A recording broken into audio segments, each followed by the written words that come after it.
बच्चों, कैसे हैं आप? उम्मीद करती हूँ आप बढ़िया और एकदम मज़े में होंगे, खुश होंगे और लाइफ को एंजॉय कर रहे होंगे। बिल्कुल जी, खुश रहिए, स्वस्थ रहिए, मस्त रहिए, यही जीवन जीने का आधार है। देखिए, जब हम खुश होते हैं तो कार्य भी निपुणता से करते हैं। तो चलिए रहते हैं खुश और बढ़ते हैं अपने अध्याय की ओर। हम पढ़ने वाले हैं अनुस्वार। अनुस्वार यानी कि अंक की मात्रा। ऊपर बिंदु को अनुस्वार कहा जाता है। आइए चित्र देखें और अनुस्वार को समझें। जैसे कि श जमा अंग जमा ख, शब्द बना शंख। ब जमा अंग जमा द जमा र, शब्द बना बंदर। म जमा अंग जमा दी जमा र, शब्द बना मंदिर। झ जमा अंग जमा डा, शब्द बना झंडा। क जमा अंग जमा ग जमा नौ, शब्द बना कंगन। म जमा अंग जमा ज जमा नौ, शब्द बना मंजन। आइए अब पढ़ते हैं अनुच्छेद को। एक शैतान बंदर जंगल में घूम रहा था। उसने एक कंकर उठाया और एक औरत की मटकी तोड़ दी। उसके एक कंगन खन के उसने थोड़ा सा रंग लिया और बंदर पर डाल दिया।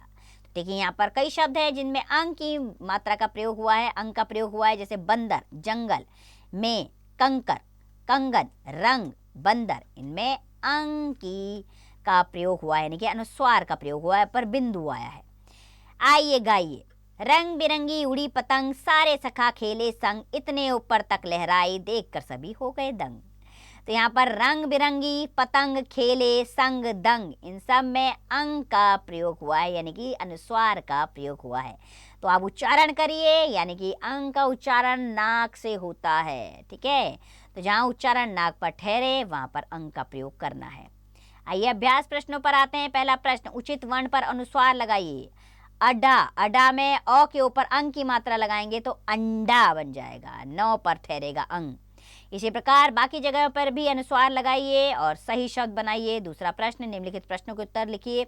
बंदर कहाँ घूम रहा था? तो बंदर जंगल में घूम रहा था। इसी प्रकार बाकी प्रश्नों के उत्तर स्वयं दीजिए। तीसरा प्रश्न, सुमेल कीजिए, दोनों कॉलम को आपस में मिलाना है। पतंग, पतंग उड़ाना, पतंग को उड़ाना के साथ मिला लीजिए। इसी प्रकार बाकी का मेल स्वयं कीजिएगा। चौथा प्रश्न, सही शब्द लिखकर वाक्य पूरे कीजिए। एक शैतान डैश जंगल में घूम रहा था, बंदर या डंडा? तो एक शैतान बंदर जंगल में घूम रहा था। इसी प्रकार बाकी के रिक्त स्थान स्वयं पूर्ण करें। पांचवा प्रश्न कीजिए, चित्र पहचान कर नाम लिखिए। तो पहला चित्र किसका है? बंदर। दूसरा झंडा, तीसरा शंख और चौथा मंदिर।